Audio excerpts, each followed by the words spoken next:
simpleng salita na ang ibig sabihin dito ay ang pagkakaisa. Bunyog Party List. Halika na, Bunyog Party List ka na. Halika na, Bunyog Party List ka na. Halika na, Bunyog Party List ka na. Bunyog Party List. Yan po, magandang araw mga kabunyog, mga kababayan. Live na naman tayo, no? Kulex Soliman, ang malupit sa katotohanan. Napanood niyo po ba yung house hearing po ng Committee on Good Government and Public Accountability, no? Matindi. Akala natin yung 100, yan.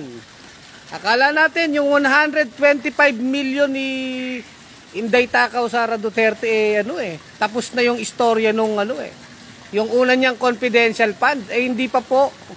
May mga mas matitinding 125 million pa na sunod-sunod po na winidraw ng Office of Vice President. At bukod pa po doon sa confidential fund po ng OBP, confidential fund dyan sa DepEd. Ito nga ang kwento, no? Alam nyo, talagang ako, yung title ng ating vlog, mas masahol pa po sa hold-upper ng bangko. Itong sindikato ni Sara Duterte. Grabe talaga yung ginawa, mga kabunyog, mga kababayan. Ano? Matindi pa po sa hold-upper ng bangko. Itong sindikato ni Sara Duterte. Ito po ang pinag-uusapan natin dito, mga kabunyog, para hindi kayo malito. Iba pa po itong 125 million na ginastos niya in 11 days. Iba pa po yun. Ang pinag-uusapan po natin dito, yung 500 million po na ginastos po ng Office of the Vice President na confidential fund nila noong 2022-2023. 500 million po. Iba pa rin po yung 113 million naman na ginastos ni Sara Duterte ng kanyang opisina, confidential fund naman po sa Department of Education. So lumalabas po ito 612 billion, mahigit po kalahating bilyon ang pinagnanakaw nito ni Sara Duterte. Tayo diretso na tayo. Ganito po yung pong matindi nga talagang masasabi natin masahol pa sa hold-upper ng bangko. Yung pong land bank dyan sa may Show Boulevard po sa Mandaluyong, dyan po nagwi-withdraw itong mga tao ni Duterte. Ito pong si Gina Acosta ng OBP, no? Sino tong si Gina Acosta? Ito po yung Special Disbursement Officer po ng OBP. At ganito po ang pag-withdraw nito. 125 million po. 125 million kada withdraw niya po kada quarter. So ilang beses po siyang nag-withdraw? 4 na beses po. 125 million. Diyan po sa Land Bank Show Boulevard. Ngayon, ang paraan po ng pag-withdraw ay inilalagay lang daw po yung cash sa mga duffel bag o gym bag lang po. Bag-bag po na pera ang wini-withdraw. Walang armored vehicle, wala lahat. Ngayon, tinatanong po saan pagkakuha ng cash sa bangko, sino nagtatabi ng pera? Hindi po alam nung finance officer nung pangalan nung isa na yon. Yung isang tauhan pa ni Sara. So ang sinasabi, yan na nga po yung mahiwagang mga resibo nila, no? Ngayon, yan po yung sa DEP, yan po yung sa OBP. Again, ulitin ko po nagwi-withdraw po sa bangko, cold cash 125 million, isang withdrawhan lang. Kung tutuusin, may mga na dyan may mga rules na bawal sana yun, na napakalaki talaga nung wini-withdraw, isang withdrawhan. At cold cash po yun. Hindi cheque, hindi manager's check, cash po.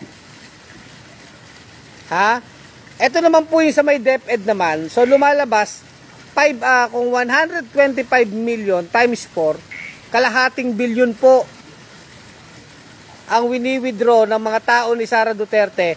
Cash, kwarta po, nakalagay sa bag. Kaya masahol pa po sa hold-upper. Ngayon, iba pa po mga kababayan.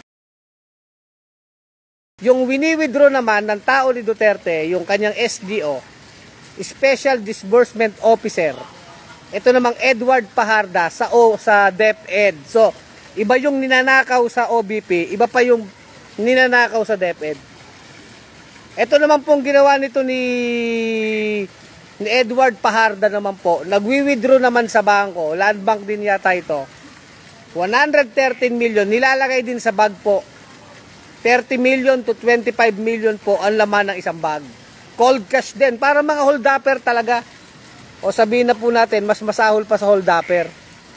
Kasi, kung ito yung mga magnanakaw na karaniwan lang, cheque pa nga sana ang ano nito no? Tapos i-deposito sa isang account yung mga common na mga magnanakaw sa gobyerno. Pero ito po, cold cash yun po yung punto talaga natin. Ibig sabihin, garapahalan po talaga. Wala na silang kahihiyan, ano? So, yung sa DepEd po, 113 million po yung winidraw nung Edward Paharda na yan. Yung Edward Paharda na yan, yan po yung asawa nung Sunshine Paharda na tao din nila sa Davao. Mag-asawa po yan. Yung chief of staff ni Sara ay yung assistant secretary ni Sara Duterte. Asawa tong Edward Paharda. At alam nyo ba, pagka-withdraw po ng kwarta, kaya sabi ko nga mahihiya ang holdupper dito, hindi na nga dumadaan daw dun sa pinto ng bangko. Doon po dumadaan sa fire exit. First time po sa history talaga to, no? At ang pinag-uusapan po dito ay daan-daang milyon po na pera ng bayan. Mga kabunyog, mga kababayan. Yun po. Kaya talagang nakakapanginig po ng laman, ano? Ngayon, itong Edward Paharda, meron tong magic no? Ito na, booking po ito mga kabunyog. Napag-alaman po dun sa Congress, paano daw po pinapamahagi yung confidential fund dun sa mga tao.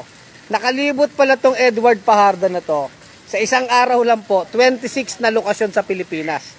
Mula po Batanes hanggang Mindanao, sa loob ng isang araw. Nakasabi po doon kung paano daw po pinamigay daw. Ayon sa kanila, ayon sa sindikato ni Sara, yung confidential fund. Ano yun?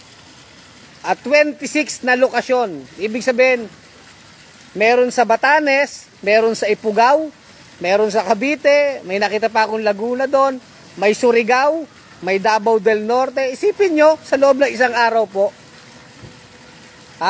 dinaig pa si Superman ganito po mang tarantado itong sindikato ni Sara. Talagang gaguhan. Panggagago po ito. At akala kasi nitong mga sindikato na ito nagagago ang taong bayan. Isipin nyo po ang ginagawa na pagnanakaw ng mga ito. Magnanakaw na nga, garapalan pa. Ano pa bang ibang pwedeng dahilan nila Sara Duterte dyan?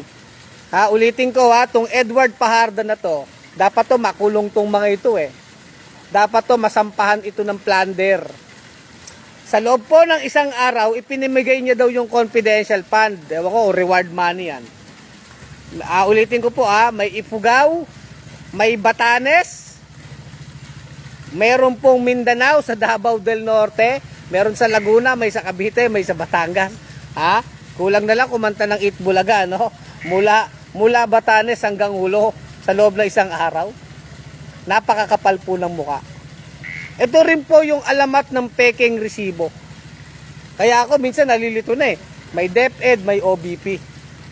So again ulitin natin mga kababayan. Iba yung ninakaw sa Office of the Vice President na 500 million. Iba pa yung ninakaw sa dito naman sa Department of Education na 113 million. Ako kasi, ganito lang po ang suma total niyan, mga kabunyog, mga kababayan. Sa mga nakita po natin dyan sa ginawa nila sa DepEd at OBP. Yan po naman ay talagang hindi ginastos o ginamit ng tama. Hindi naman po yan ginastos talaga sa mga sinasabi nilang ibinayad ng yung mga safe house o ibinayad ng mga reward money o mga youth camp. Wala naman po talagang ganon. Ang totoong nangyari po dyan, pagka-withdraw po ng cash ay ninakaw ng diretsyo. Yun po yun eh. Yun din yung dahilan kung bakit yung mga resibo ay peke, iisa ang sulat, mga katarantaduhan ang mga pangalan, kagaya po nung Mary Grace Piatos. Isang napakalaking katarantaduhan, di ba? Meron pa doon, Nova, madami po doon mga kabunyog, mga kababayan eh. Na mga pangalan po nung mga nakalagay sa resibo, kagaya nun, yung isang, meron pa doon, Kokoy Villamin eh. Ang sarap talagang tadyakan at sampalin ng tsinelas yung mga, ewan ko ba? Ha? May Kokoy Villamin pa po doon sa may resibo. Akala ko Yoyoy Villamin, ginawang Kokoy Villamin. Garapalan po eh. Tapos yung resibo na yon, magkaiba ng pirma, magkaiba ng sulat, pero parehas ang pangalan. At ang pinag-uusapan po natin dito ay hindi piso-piso, hindi 20-20 mga kabunyog. Kundi ang pinag-uusapan natin dito ay daan-daang milyon. Daang-daang milyon. O, di ba, Ma'am Mila Bianino? Sobrang kasinungalingan. Akala nila tanga ang mamamayan. Kaya nga alam natin eh, ang mga manloloko, manggagancho, ay mga magnanakaw po yan. Kaya nga sila nanloloko para pagtakpan ang kanilang pagnanakaw. Simple as that. Lahat ng mga alamat ng peking resibo, alamat ni Superman, sabi ko Superman, nakakarating ka sa loob ng isang araw, 26 location. Lahat ng mga katarantaduhang pangalan na yan, yung mga Kokoy Villamin na yan, Mary Grace Piatos na yan, lahat po yan ay talagang indikasyon na talagang yung pera na yan ay ninakaw at minadali na lang nila Sara Duterte kung paano po yan i-justify. So, yun po yun. Wala namang ibang paliwanag dyan. Kaya ang tingin ko rito, sa malaot madali, dapat po talaga, dahil pera ng taong bayan itong pinag-uusapan natin, kung yung snatcher sa rekto, nakukulong, yung nang uumit sa grocery, na kapag nagnakaw ng isang latang sardinas, nakukulong, panahon naman po sana, na kung talagang may batas tayo, sampahan ng kasong plunder ito at tingin ko talagang one of these days may isasampa pong kaso dito na plunder o pandarambong. Di ba mga kabunyog, mga kababayan? Sampahan to ng kasong pandarambong at makulong na tong pamilyang magnanakaw na ito. Di ba mga kabunyog, mga kababayan? Sa totoo po yan. Ako nga habang nanonood ng hearing, sabi ko, kaya nga yung COA nasisita rin eh. Bakit nyo pinapayagan yung mga ganyang resibo? O halimbawa po, tinanong ni Franz Castro, isang halimbawa po ng resibo. Meron po doon sa safe house ni Sara Duterte, may isang resibo doon, 1 milyon isang gabi o isang araw ang upa. 1 million a day. Meron pa doon, 500,000 a day. Yun daw ay ginagawang safe house ng mga informant nila. Sabi ko nga, grabe, 1 milyon isang araw. Ang upa 1 milyon isang araw ang upa. Doon sa safe house. Sabi ko, ano ba yon? Ginto ba ang kubeta nun? Pag tumae ka na ba doon, magiging ginto ang tae mo? Anong klaseng safe house yan? Ano ba yan? Ano bang klaseng safe house yan? Di ba mga kabunyog, mga kababayan? Sabi sabihin, yung mga yan naman ay inimbento na lang kasi hindi naman yan totoo. Lahat ng yan, yung safe house na yan, yung reward money na yan, yung sinasabi nilang mga youth camp na yan, yung sinasabi nila na mga kung ano-anong ginawa dyan sa pera, lahat po yan walang katotohanan. Dahil ang katotohanan dyan ay ang pera na yan na mahigit kalahating bilyon ay ibinulsa ng diretsyo. Binulsa ng diretsyo ng mga drobo. At ang ginamit po ni Sara Duterte, itong mga tauhan niya dito sa DepEd at OBP. At itong mga tauhan niya na yan, kagaya nung yung kanyang chief of staff na nagtatanga-tangahan, itong si Attorney Zuleika Lopez, nagtatanga-tangahan pa nung tinatanong kung magkakakilala yan si Paharda o itong sila Gina Acosta.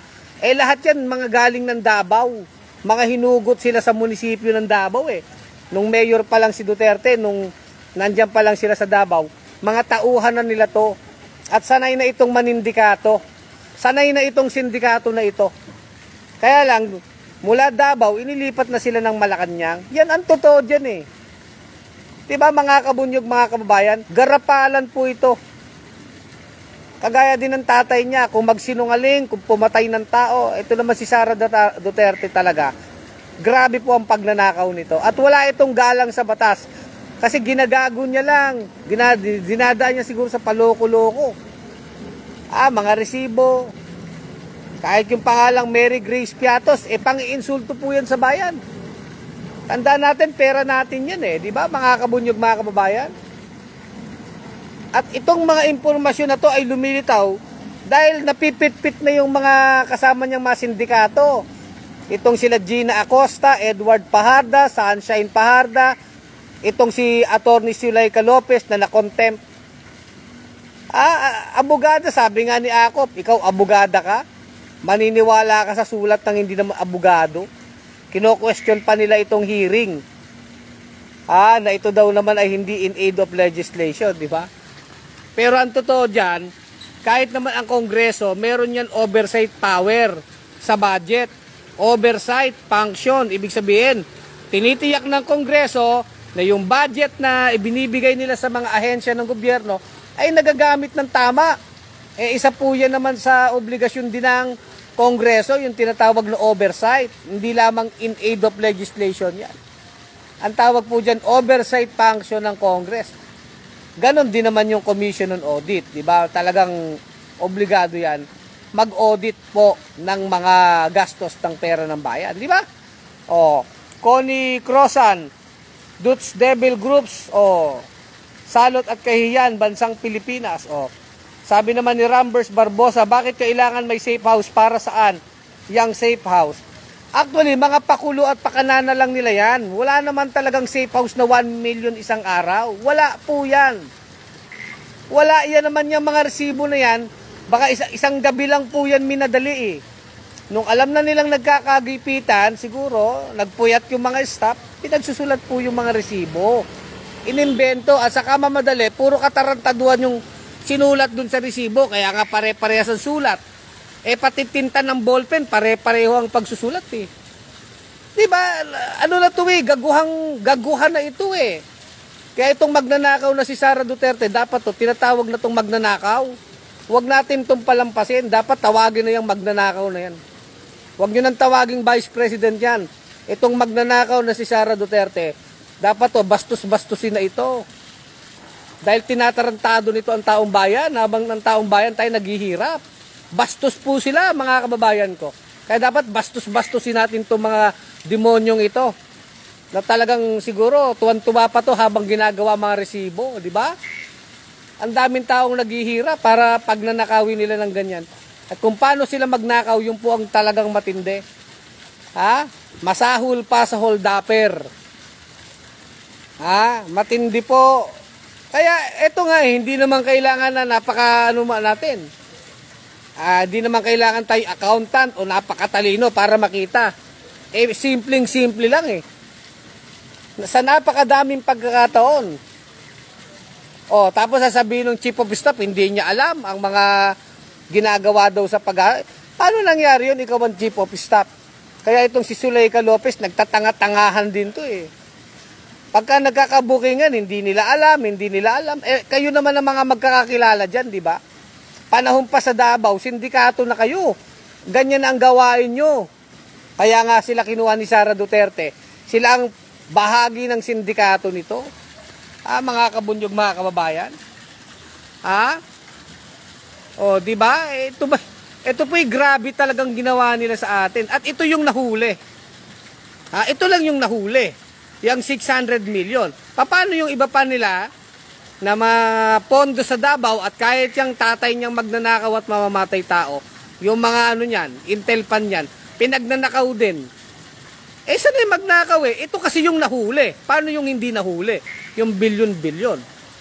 Tapos magdadrama tong si Mang Kanor Duterte na wala siya pamasahe sa eroplano. Ang galing manloko nito. Manggaganti itong gago na to, di ba? Manggaganti itong mga tarantadong pamilya na ito, mga kabunyog, mga kababayan. Tayo, bakit napakatapang ng ating salita? Napakatapang kapal ng mukha nitong pamilyang magnanakaw na ito eh. Kaya wag tayong ano dito, hindi po pwede dito yung bait-bait na magbablog tayo. Sabihin na natin yung totoo dito, mga demonyong mga magnanakaw na ito. Ang ginagawa sa pera ng bayan, di ba? Yang Edward Pajarda na yan, isang Superman ba yan na makakapunta ng nasa Batanes, tapos nasa Davao del Norte, tapos nasa Batangas, nasa Laguna, tapos nasa Ifugao, nasa Surigao del Norte. 26 pong location sa isang araw. Sige nga. Paano sila nakakapag-submit ng mga ganyang katarantaduhan? Obvious na nanloloko. Oh, may mga Dutards ba dito? Sampalin nyo yung mga mukha nyo ng tsinelas. Kung maniniwala pa kayo dyan. Dapat ito po, on the spot, pinapailan na to ng plunder tong sindikato na ito. Dapat to may mga hold departure order na ito. At bakit tayo nagagalit? Daang milyon po ang pinag-uusapan na pera ng bayan eh. Daang milyon. Kung pera lang nila yun, wala tayong pakialam. Eh pera ng bayan ito, mga kababayan ko, may pakialam tayo dito. Diba tayo sa bunyog? Kaya sana talaga makarating itong ating vlog sa lahat ng mga kababayan nating Pilipino. Diba mga kabunyog? Kung tayo'y halantarang binabastos, tinatarantado nitong mga demonyong ito, pues, sabihin natin sa kanila, mga demonyo kayo. Bastusin na din natin. Huwag natin igalang tong mga demonyo na ito. Yang demonyo na magnanakaw na si Sara Duterte, yang mamamatay taong si Rodrigo Duterte, yang sindikatong sila Polong Duterte, iisang bituka nitong mga ito. Hanggat kaya nila manloko, pero tayo po talaga, sinasabi natin, kung garapal kayo, pues garapalan talaga tayo. Ha? Nakita naman natin ng mga ebidensya, pati pag-withdraw sa bangko, bagbag lang po eh. Walang manager's check, kaya nga sabi ng taga-bangko, unusual. Ang lakas ng loob, ipinapasok lang po yung cash dun sa bag. Dinaig pang hold upper ng bangko, talagang diretso sa ano. Ewan ko, nakakatulog pa tong mga ito. Nakakatulog pa kaya itong mga taong ito ni Sara Duterte, no? Bagay, sanay na magnakaw tong mga to, kaya ganyan yan eh. Meron bang nagwi-withdraw sa bangko na taga-gobyernong ganon? Alam ko, cheque-cheque dapat yan eh. May mga, pero cold cash eh. Kasi siguro, ayaw na nilang matrace kung saan gagamitin, di ba? Confidential fund, nakaw fund yan eh, di ba? Tapos, ang mga pinagsusulat ng mga tao, hindi naman totoo. Sabi ko nga, wala naman talagang totoo dyan. Yun na yan. Walang totoo dyan. Mula resibo, pangalan, safe house, lahat yan inimbento. Para lang patunayan na kunwari, ginastos nila sa tama. Di ba? Pero ang totoo dyan, diretso nakaw ni Sara Duterte yung 600 million. Diretso sa bulsa. At nung nagkakabukingan na, nagmadali sila kung paano na lang gagawa ng mga resibo. Kaya pineke-peke na lang. Lahat ng mga dahilan na katarantaduhan, ginawa na lang. Di ba eh? Di ba Edward Pajarda, Sunshine Pajarda, Gina Acosta, Zuleika Lopez, mga sindikatong Davao na mga magnanakaw. Sabagay, tingin ko Panginoon nito, si Kibuloy ang Panginoon nyo, di ba? Grabe tong sindikatong Davao Duterte group na ito, no. Pasintabi sa mga taga Davao na mga matitino, Di naman tayo galit sa mga taga Davao. Ito lang Duterte na to. Salot talaga ginawa sa atin. Di ba mga kabunyog, mga kababayan? Sabi ni Francisco Antonio Mabunga, good evening Sir Kulex, Angel de la Guardia, mga lisensyadong hold-upper. Masahol pa nga sa hold-upper, Angel de la Guardia, dumadaan pa sa fire exit eh. Saka nakakita ng ganun. Tsaka saka nakakita na kakaisapin. Yan. Di ba? Nagwi-withdraw sa bangko, cold cash nilalagay lang sa bag. Wala, daan-daang milyon ang pinag-uusapan. Di ba? Grabe po, di ba mga kabunyog, mga kababayan, Jimmy Dimakuha, galing magsalita, bakit pag nasa pwesto na, magnakaw? Di wag masyado magsalita. Anong ang galing magsalita? Talaga naman magnanakaw, booking na yung poon mo eh. Kakampihan mo pa. Kakampihan nyo pa yung mga magnanakaw, mga wala kayong konsensya, mga dutards kayo. Gusto nyo ba ang mga magnanakaw? Anong klase itong mga dutards na to? Paliwanag nyo nga yung ginagawa ni Sara Duterte, yung mga tao niya. Itong isang sinubay nag-comment na yun. Maki Dayalo, Lola, mabuhay ang bunyog. Salamat po. Mario Cruz, kung sa ibang bansa, di na pinagtatagal ganyan. Dapat marathon hearing, nalaman agad yung pinagagawa kapag cover up. Kasi sa bagal, sabi ni Mario Cruz, Estrelito, Jose Salvar, good evening po, Kakulex, maraming salamat. Edwin Pentiveros, Caudilla, Carmine sana ang mga yan. Kung di man sila mapanagot sa batas ng tao, may batas naman ng Diyos. Bahala ng Panginoon. Ang mahalaga naman sa atin dito, malaman to ng taong bayan. Mahubaran ng maskara tong mga kawatan na ito para wala na tong maloko, mag-aansyo, Yun po ang habol natin. Kasi alam nyo, kung dadaanin na sa mga korte-korte, maraming pambayad ng abogado yan. Talagang matagal ang proseso niyan. Pero ang mahalaga sa atin, katotohanan, hindi na ito maulit na ang mga tao ay naloko nitong pamilya ni Duterte. Di ba mga kabunyog, mga kababayan? Eboy King, magdi-DS yata yung Davao Duterte Syndicate, di ba? Salamat po, salamat Eboy King, Jerry Gabriel, good evening Sir Kulex.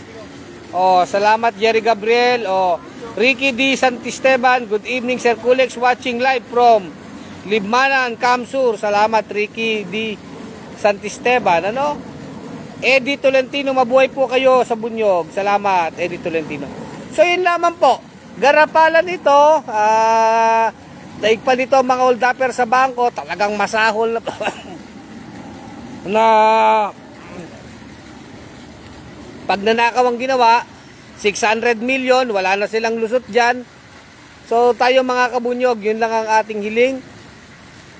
Wag na tayo magpapaloko, sana bumoto tayo ng tama. At tayo sa bunyog, tuloy-tuloy po nating i-expose ito. Manolito Gregorio Abubo, impeach na po si Sara. Darating din yung impeachment na yan. At para sa akin, hindi lang dapat impeachment. Plunder case dapat po talaga. Makulong po talaga dapat. Hindi lang si Sara Duterte. Yang mga tauhan niya na yan na nagsasabwatan, na nagtatanga-tangahan. Pag nabubuking na, nagtatanga-tangahan na. Sasabihin pa ni Zuleika Lopez, wala siyang personal knowledge. Chief of staff siya, di ba? Alam nyo, kanya-kanya na silang palusot di ba? Alfredo Duque, sana sir, mas marami tayo sa kanila pagdating ng halalan. Tuloy-tuloy lang ang pagmumulat, di ba? Kailangan imulat ang tao, di ba Alfredo Duque? Laban lang tayo, Kaya kayo, maging coordinator kayo ng bunyog sa inyong mga lugar. Kailangan ng bunyog ng coordinator, Bunyog Party List number 87. Dapat patayin din ang mga dutain na yan, sabi ni Joken. Len Mesiano, good evening, watching from Sicily, Silay City. Sabi ni Len Mesiano. Tayo naman, Joken, ayaw natin ng mga violente, ayaw natin yan ng mga violence. Sabi nga natin, kasuhan ng plunder, may batas ang tao, may batas ang Diyos. Panagutin natin sila sa ilalim ng batas. Di ba, Joken? Bobby Villaruel, good evening, Sir Kulex Soliman, salamat. Rolando Loyola, good PM, Sir Kulex, mabuhay ang bunyog. Salamat Solderio Logsanay. Ano to? Lenny lang 2028, sabi ni so ano pa ba yung mga dito, So yun. Tukuram Gerardo, magandang gabi, sir. Sarap makinig sa inyo. Maraming salamat. So hanggang dito na lang ang ating vlog, Kulex Soliman. Ang malupit sa katotohanan, sa bunyog pagkakaisa. Huwag tayong nagpapaloko, lumaban tayo, kung ano yung tama, ipaglaban natin. At kung binabastos tayo ng garapalan nitong mga Duterte na to, na garapalang mga magnanakaw, pues, tawagin natin silang magnanakaw. At itong si Rodrigo Duterte, itong sila Sara Duterte, na talagang maraming atraso sa bayan. Di ba mga kabunyog? Laban kabunyog Kulex para sa katotohanan, sabi ni Abdul Ustad. Salamat Abdul Ustad. So Sir Jimmy De Vera ng May Kawayang Bulacan, Ma'am Ina de la Cruz ng Japan, Sister Daisy ng Caloocan, So binabati ko kayo. Roger Bautista, maraming salamat. James Michael, sino mas dugyot? Comment mo pa lang, dahil mo pa ang ano ba yan? Sino ba yon, ha? Oh. Ako kasi talaga, kung ano yung totoo, sinasabi ko wag na tayong ano dito. Kung baga, magsasabi pa ba, kung ano yung totoo, di kung magnanakaw, garapala naman sila magnakaw, di ba? Itong sila Sara Duterte. Yung pag-withdraw nila sa land bank, 600 million, talagang, tas inimbento mga resibo, puro katarantaduhan ng mga ginawang sinasabi kung paano ginastos yan, di ba? Oh.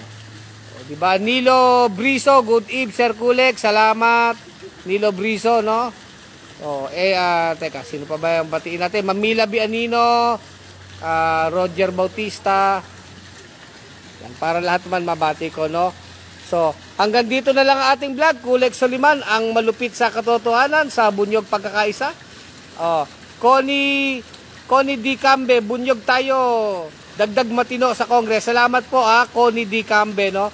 Kulek Soliman, ang malupit sa katotohanan sa Bunyog Pagkakaisa. Mga kabunyog, mga kababayan, tuloy ang laban. May kulanong salita na ang ibig sabihin dito ay ang pagkakaisa. Bunyog Party List. Halika na, Bunyog Party List ka na. Halika na, Bunyog Party List ka na. Sa susunod, ang atinang suportahan, Bunyog Party List, nagtataguyod ng katotohanan, lumalaban para sa bayan.